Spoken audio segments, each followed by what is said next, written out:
If you are working in a corporate organization, how ethical is it to rock the boat from within?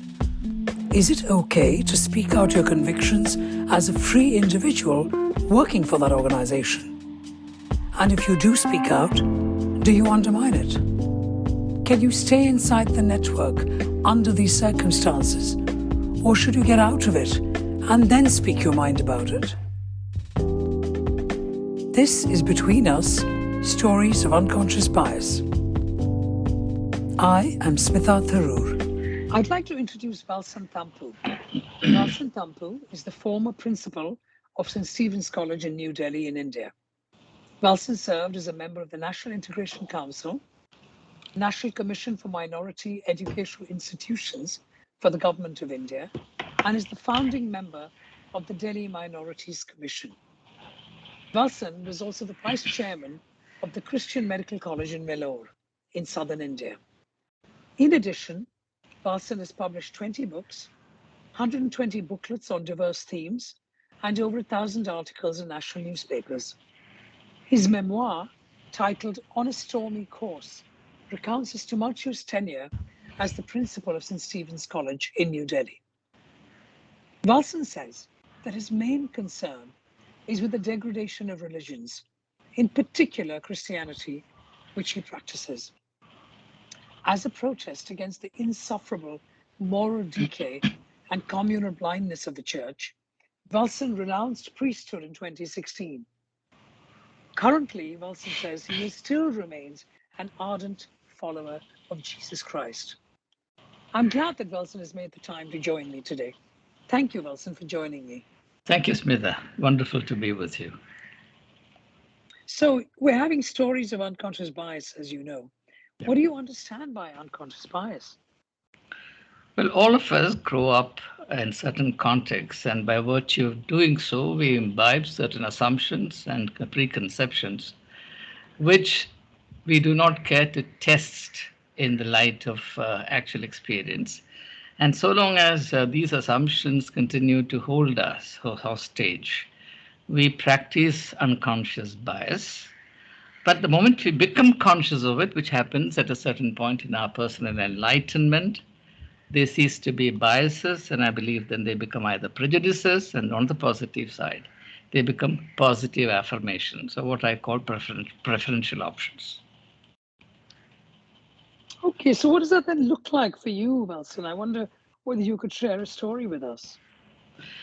Well, my entire working life and part of my student life was spent in St. Stephen's. It would be of interest to know that my encounter with St. Stephen's started on a note of serious bias. I applied to a postgraduate course in English literature. I went there with very sound credentials, having been a gold medalist from Kerala University. And to my horror, I found that my application was rejected at the threshold itself. So after everybody else was admitted, I went over to the office to find out why this was done to me. And I was told that as per the experience of the college, students from Kerala were not good enough to do a course in St. Stephen's. But somehow matters took a positive turn, and I was also admitted. And that motivated me to do all I could to dispel that prejudice, and I succeeded in doing so. So much so, the then principal called me to his office and said that I could bring students from Kerala and he would admit them. Not only that, he said he would like me to teach. In fact, my idea was to come back to Kerala and to teach here, but he said, no, I want you to be on the faculty of St. Stephen's. So that's how my long-term involvement with St. Stephen's College began. And what year are we talking about, Valson, in terms of 1971. I was a postgraduate student and from 1971 to 73. And in 73, I joined the faculty, the English faculty there. I see. So it seems to me that because you challenged and you persisted and you challenged their clear beliefs or biases, cultural biases. Those from Kerala can't speak English, which is absurd. But that's how it was in 1971. And one assumes that today's St. Stephen's colleges is obviously accepting people from all over the country because it's considered a very good university. Now, perhaps it would interest you to know that it's because of this bitter experience at the back of my mind that when I became principal of the college in 2007, Right. I created a policy framework which would allow people from various states and various socio-economic segments to find their place within college. So I seriously disturbed the homogeneity of the student community, introduced diversity, which of course created its own ripples. But in retrospect, I'm very glad that I could do so. Isn't that interesting though? Because so there's a little bit of your own instinctive unconscious bias kicking in because of an experience that you had in 1971, Yes. where a very, very, for those of you who don't know India and don't know St. Stephen's College, and certainly in 1971 and continues today, it's one of the top colleges in the country. And more so, in fact, in 1971, because there's more competition now. So Yes. getting into that is a fantastic coup. Yeah. And of course, that experience happened with you in 71, but Yeah. that then influenced you unconsciously. So that fast forward to the 2000s, 40 years Yes. later, 50 years later, you are now embedding policies within the university, within the college, that's to support the kind of thing that happened to you 50 years earlier would not happen again. Yes. Now, here is something that might be of interest to your audience, and that is when a bias is overcome, you experience a release of energy, which is very refreshing and affirming. And so long as we remain under the yoke of various biases, we actually continue to do injustice to our own personality. We wall ourselves in and we do not succeed in expressing ourselves fully. I think the happiness and fulfillment of life consists in finding full expression for oneself. And I believe that work is given to us as a medium for authentic self expression. So that happened in my case because I was able to address this bias head on and to effect a breakthrough. That's a great story. Thank you for that, Valson. Certainly for those of us who know the college, and in fact, I'm at the moment in Delhi in India, which is where this university college resides. So thank you for that. Yes. But let's come back to you, Valson. I mean, let's go back to perhaps a few years ago and any kind of stories you might be able to share of your own unconscious biases. Yes, we all entertain our own brands of unconscious biases, and I don't think any human being is free from it. In my case, because of my religious upbringing, and I was raised in an Orthodox Christian family, I carried with me this bias against people of other faiths because Christians are made to believe that there is truth only in their religion and that all other religions are domains of darkness and error. And therefore, one should not have too much to do with people of other faiths. And I carried this negativity within me for a while. And fortunately for me, as perhaps destiny would will it, I had a very interesting encounter with a very outstanding Hindu Swami of the Arya Samaj tradition. His name was Swami Agnivesh. And that turned out to be, shall I say, a life-changing experience. Certainly, it changed my horizon of thinking, of seeing the world, relating to the unfamiliar, the strange. So he enabled me to emerge from my zone of comfort to encounter a world of possibilities. And that was a powerful stimulation for my personal growth. So can you give us a further specific example on this, Valson? Because because we must understand that perhaps not everybody knows enough about Christianity that you do, or about Hinduism and specifically Arya Samaj treatise that you might do now, because you were with this gentleman. What kind of learning? I mean, give me one example that you were when you learned and you realized, my word, this is nothing that I was brought up with. Yeah, I'm very grateful to you for raising this question. I'm sure this will be of great interest to your audience. You see, what happens to all religions, and all religions are the same in this respect, what happens to religions in general is that a huge gulf opens up between the scriptural ideals, what I call the spiritual light within each religious tradition, and the actual practice of religion, which is guided, masterminded by the religious establishment, in the case of Christianity, the church. The church has its own interest. In fact, over the centuries, the church has mangled, distorted, and misrepresented the teachings of Jesus Christ in trying to turn it into a deadly religious machine. It had to compromise the teachings of Jesus Christ. For example, every teaching of Jesus Christ is universal in its application and scope. There is not a trace of negativity towards anyone or anything which is either within or without one's fold.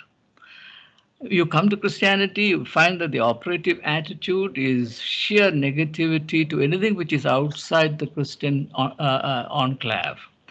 And that seriously cripples the perceptions and the thinking power of Christians in general. I believe that the whole world is there to stimulate our growth, and growth is the only medium of human liberation. And anything which hinders my personal growth should not be attributed to God or what is godly. And I'm afraid that this dichotomy exists in all religions. And I can say this only about my religion. And had I not encountered Swamiji and through Swamiji the wider world, perhaps it would have taken me a far greater time to realize this problem and therefore my need to emerge from my small little network and to encounter the wider world.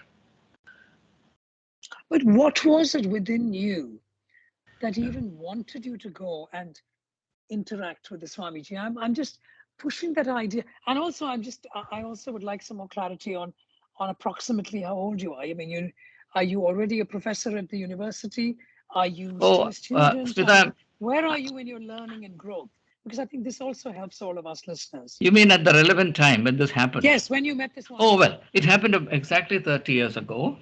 At that time, I was 41, 42. So it didn't happen too soon. And that is important for us to appreciate, you see. Yes. So 0 to 40, approximately. Yes. Your belief and understanding. And 0 to 40, many of my listeners are that age. They could be 40 today. And they are listening to you, and they are, I'm making an assumption, practicing Christians, believing in the idea of what Christianity is. Yes. But you, up to those years, felt that Christianity was the be-all and end-all, and anything outside of that in terms of religion was not to be encouraged or understood. Absolutely. And then you happened to meet the Swami. Yes. By chance. You weren't seeking him out. Yes. Or were you beginning to start questioning things? You know, when we talk about bias, we often say, wasn't it serendipity? But sometimes you find that it's because there are thoughts already coming in your mind that you unconsciously seek out different people to talk to. Yes, Smita, let me explain how this happened in my life. You see, what happens is that in 1982, when I was, say, 31 years of age, I became a priest. Now, I became a priest. Now, when you become a priest, what happens is that you get even more deeply embedded within a religious network. You, as it were, you belong to that network. I mean, I didn't have that kind of feeling before I was ordained and before I became a priest. So when you get embedded in a network, what happens is your freedom to think wider than what the interests of the network represents is compromised. Absolutely. So what happens is that your faithfulness to a tradition becomes, unfortunately, unfaithfulness to your own personal integrity. Because there are very many questions with which you are struggling in your life, and no system in the world, no religious institution, no structure in the world can accommodate those questions, much less answer them. So when you lodge yourself within a very well-defined, crystallized religious establishment, it takes a heavy toll on your inner personal freedom to seek and find answers for yourself. So what happens as a result is that you develop a state of inward unease. But you don't express it because you have to go along. The moment you begin to express, you become an eyesore. and consequences follow. But fortunately for me, because I was placed within St. Stephen's College and not within the church network per se, I was not an employee of the church, I was an employee of the government of India. I did not have to really sort of fall in line with everything.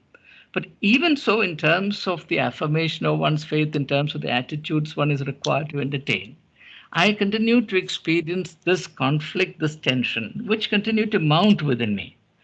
So by the time You I could had feel this, that. You were yes, yes, feeling that. Yeah. yes, that's right. So I was already feeling this inner turbulence. Then, as it happened, as it turned out, in I think in 1996, early 1996, there was a public lecture offered by the bishop from Jerusalem, and in my opinion, he was talking nonsense. So when the time for interaction came, I stood up and said so. In fact, his thesis was that Christians of the world should unite and liberate Jerusalem and turn Jerusalem into the Christian capital of the world. So I told him that you're standing and speaking in a country where the birthplace of a god has become a national point of disturbance. I said, I feel deeply troubled by what you're saying. So this rang a bell in Swami Agnivesh, and that very evening he came home, and that resulted in a lifelong friendship which lasted till Swamiji's life ended.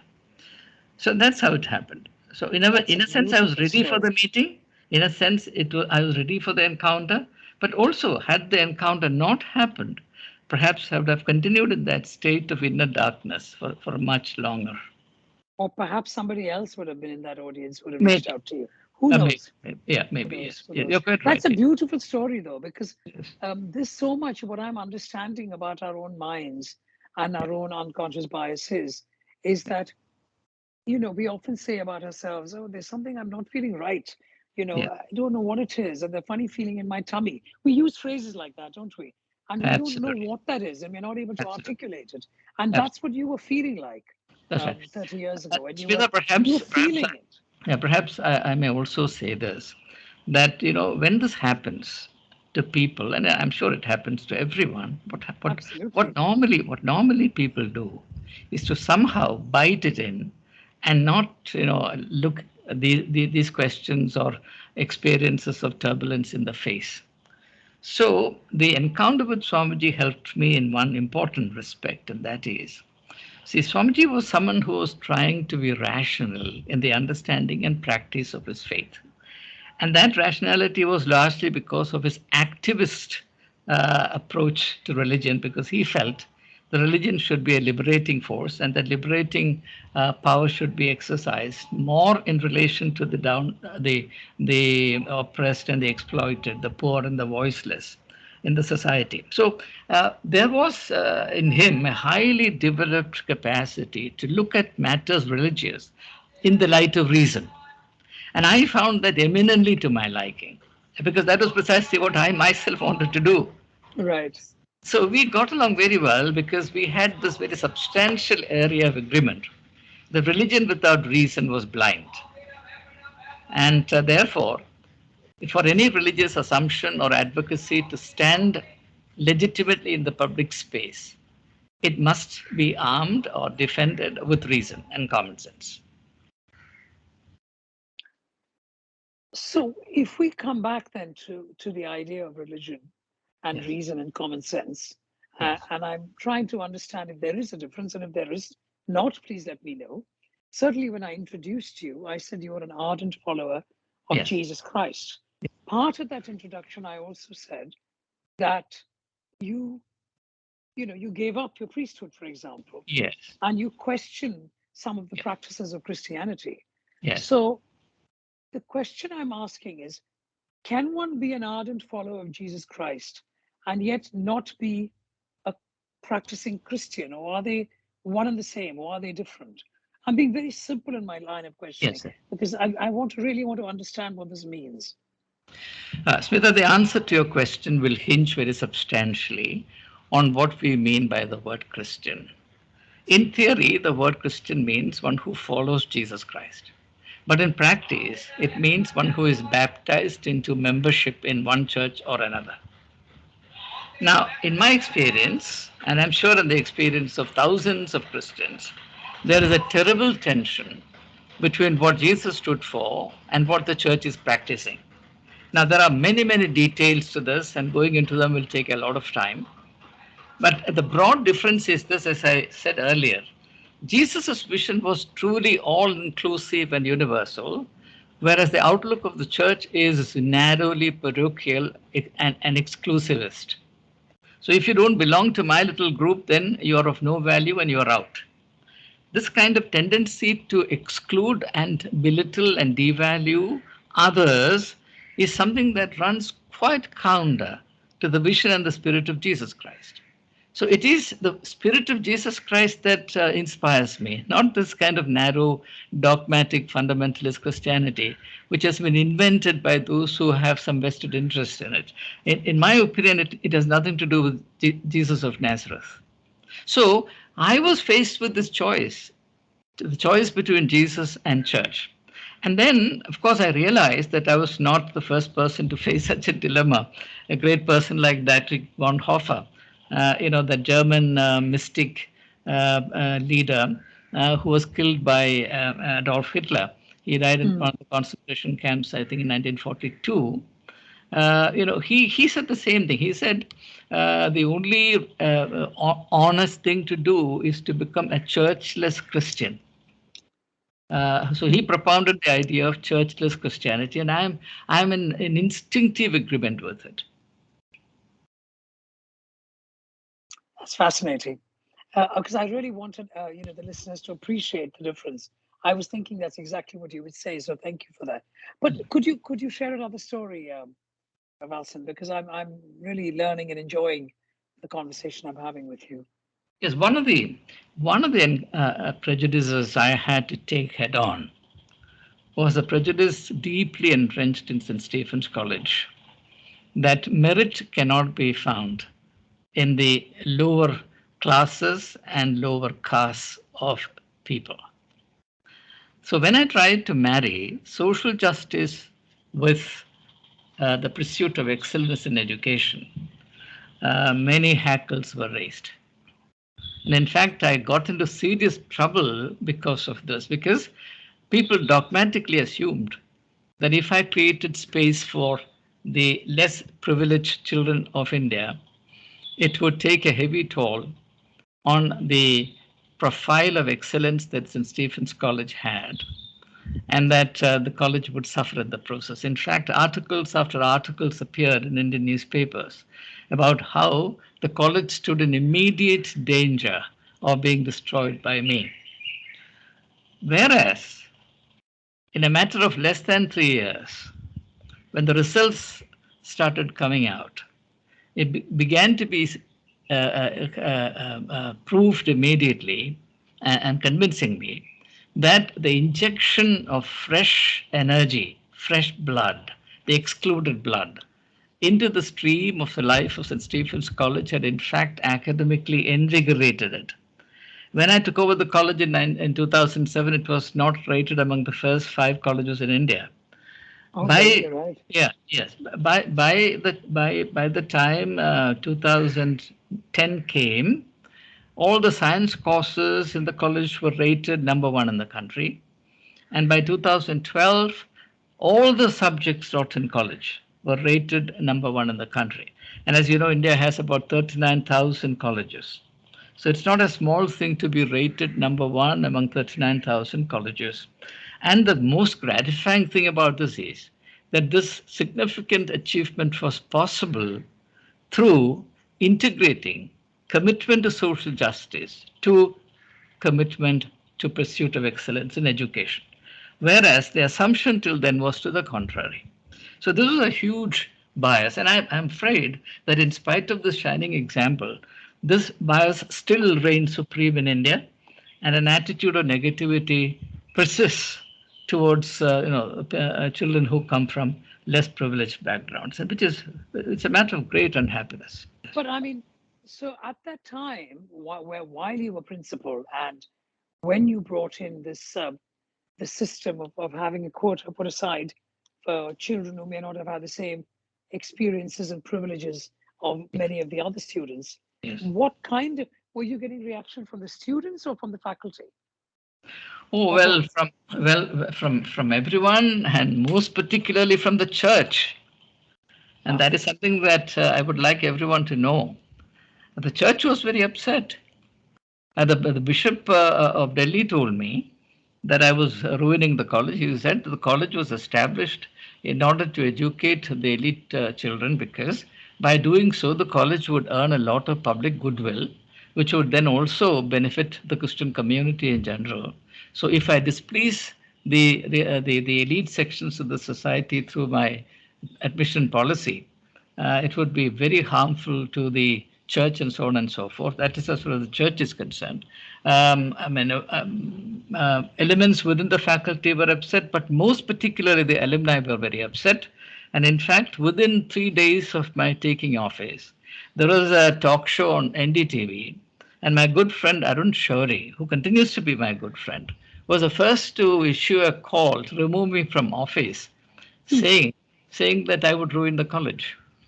And that was followed by an article by Guha, Ramchandra Guha, who said that old boys should now come together and sing the elegy of the college, because the college is as good as buried. Now, this is based on absolutely no empirical evidence. I mean, had people waited for one more year and seen the results the college produced, they would have changed their mind. But once you take a public position, you state your prejudices in public, then what happens is that you trap yourself in a net. You cannot change. You cannot come out in the public and say that, oh, I was prejudiced, oh, I got it wrong. I'm sorry that I said it then. So what happens is they dig deeper in and say, well, what we said then was right.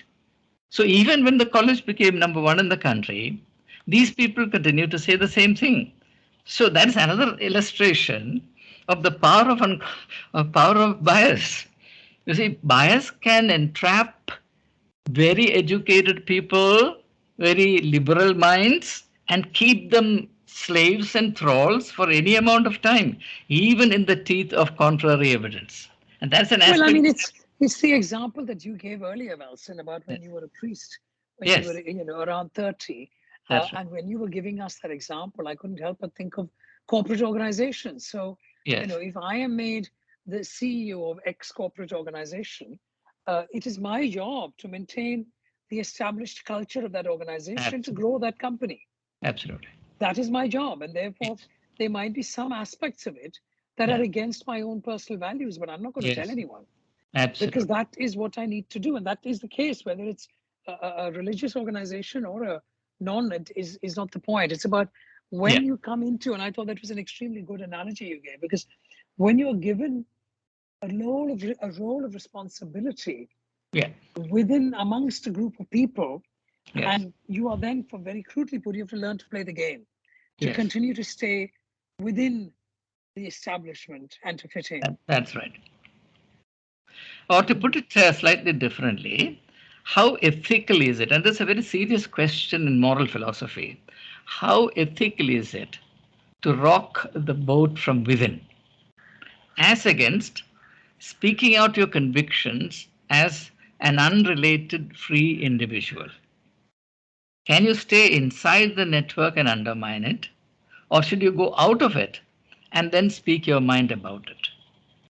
There is a moral question that many Yes, yes, people will be discussing, and yes, each of us will have our answer to it in what we think is right. Because either way, yes, the you have to ask yourself the question: how true are you being to yourself absolutely.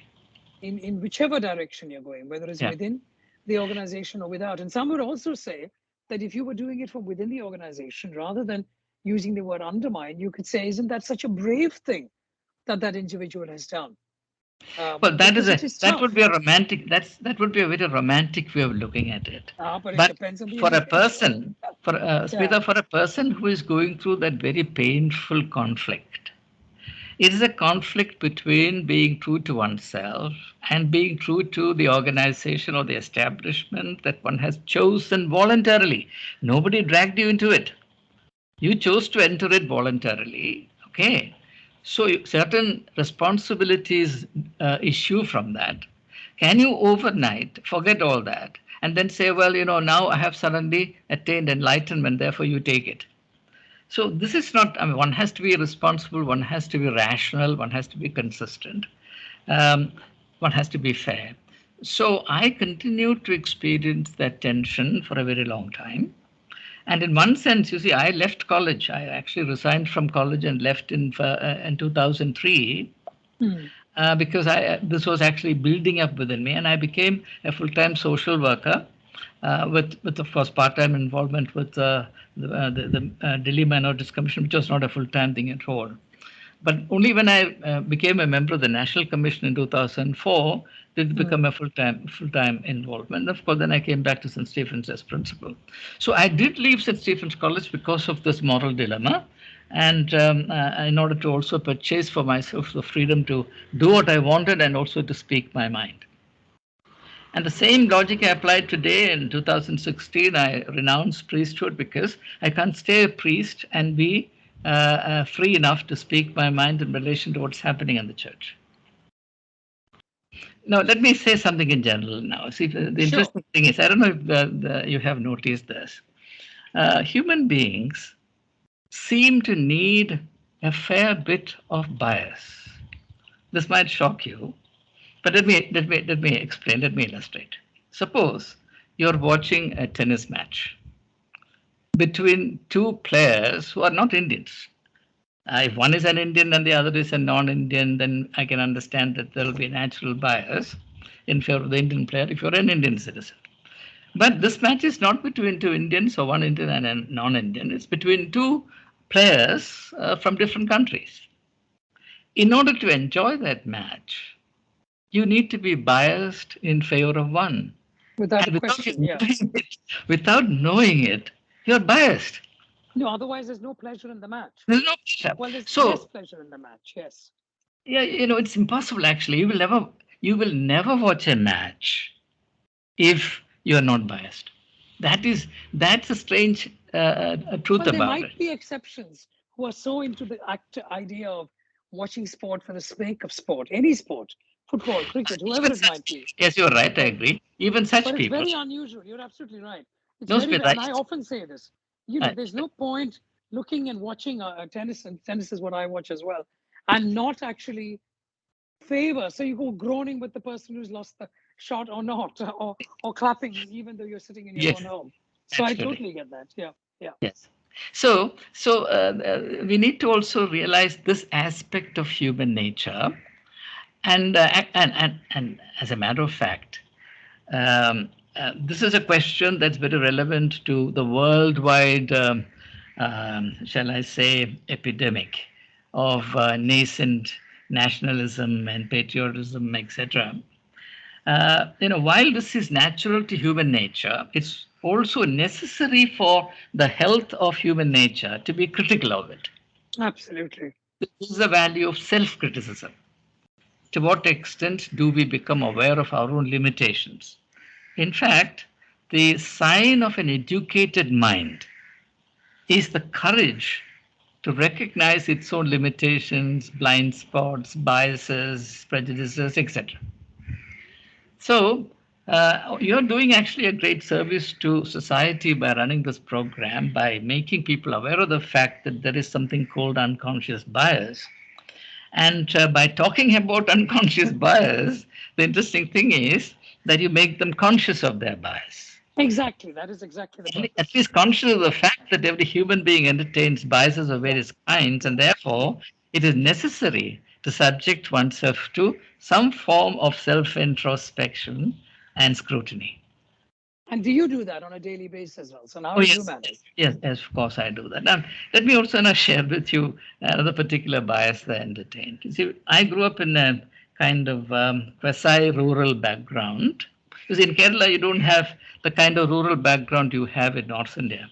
Kerala is a state that is uniformly developed, so the distinction or the difference between the village and the city is not very pronounced. But say I grew up in a kind of rural area, and I had a kind of romantic notion about the innocence of the rural folks, which also works out the corresponding prejudice against city folks. They are very sophisticated. They could Yeah. Maybe they'll take you for a ride. So you see, it was when I was, it was when I went to St. Stephen's College that I was getting out of my state for the first time. That would have So been a huge difference as well. I, From I semi-rural, semi-urban Kerala that I yes, know yes. to the hustling, bustling city of Delhi in 1972 would have been an enormous uh, um, culture shock for you, I imagine. Yes. So I went there loaded with all sorts of biases. But at that time, if somebody had asked me, "Do you have any bias?" I would have said, "No, no, no. I have certain certain sound beliefs, and I'm duty bound to live by them." So what happened was, in my interactions with my peer group, it acted as a kind of inhibiting force, particularly, and perhaps it's not very polite to say this, particularly it hindered my building relationships with lady students, I mean, girl students who were with me. I don't want to go into details, but Right. the fact is that it sort of held me back very powerfully. So these things do happen, and I must also, in this context, mention that I had a very powerful bias against Western culture, though ironically enough, I was teaching Western culture and English literature. I believe that you see the Western culture was very low on on family values, personal relationships, etc. Subsequently, of course, I discovered for myself that my own culture harbored a very substantial element of hypocrisy and what seemed to me to be very strong, faithful personal relationships and family bonds, etc., were often more on the surface than in the soul. So that also turns out to be a kind of bias. And today, of Of course, course. fortunately, I'm free from all that. I'm not saying that I don't suffer from any other kind of bias, but perhaps I'm not aware of them. And as days go by, I would become more and more aware of biases. I like that. It's a charming story, and thank you for your kind of sharing that story with us, Wilson. I'm thinking of this callow youth arriving in St. Stephen's a long time ago, and coming with his own unconscious prejudices and ideas of how things should be. But yes, that's a lovely story. So I mean, we all, as you correctly said, need to introspect and think, and we will all have unconscious biases. So we don't know that we do, and it's really only in reflection that we may acknowledge it and perhaps do something about it. So, Well, from your perspective, what do you do? yeah. You see, since I do have a little bit of spiritual training, based on that, perhaps I should share this with your audience that, all forms of bias are based on either ignorance or on shallow knowledge, superficial knowledge. For example, the reason why religions keep their followers sealed off from members of other communities, other religious communities, is that if they're allowed to mix and mingle, interact, they would see through many of the biases that are foisted on them.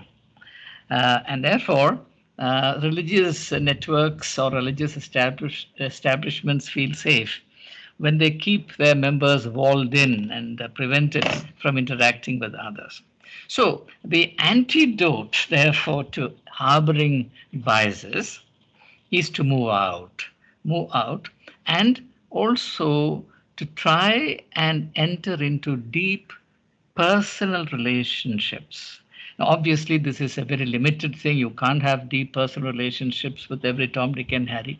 At least one can keep an open mind rather than let your biases serve as a kind of negative control box of reality, or rather distorting medium of perceiving the world around you, which is a terrible disservice one does to oneself. One can remove these blinds and keep an open mind and be ready and free to interact with reality as and when occasion arises and form impressions based on the truth of personal experience rather than hearsay or whatever you have been indoctrinated with. So I would therefore advocate very strongly that every individual must de-school himself or herself in relation to all the inherited notions, assumptions, prejudices, etc., and build a personality of seeking. As a matter of fact, there is no spiritual tradition in the world which does not encourage developing the strength and the discipline of seeking. Seek the truth, seek the other, seek the truth about the other, seek the truth about yourself. In fact, we have not dealt with this subject at all. Very many people are prejudiced or they harbor serious biases about themselves. This is a very substantial area. For example, the number of people I have helped, interacted with and helped, who entertain very, very crippling, negative notions about themselves. People run themselves down. People hold themselves as of no account. People deny whatever possibilities, potentialities there is. They are biased against themselves, which is a very tragic thing. So, making people aware of this fact and enabling them to discover the light hidden within them is a tremendous experience. And I believe that something like that happens to your listeners and that you will address this particular area, which we have just mentioned, in a more systematic manner in the programs that you would organize henceforth. Lovely. I'm not going to add to that.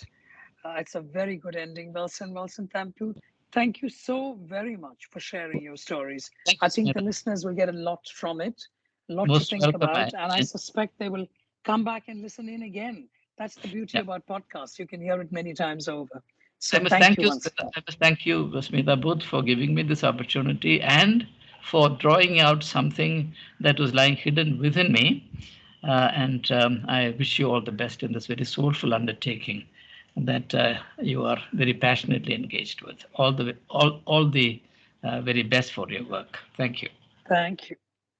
From this week, my podcast has a new name. It is called Stories Seldom Told. The spirit and content remains the same. Thank you for listening.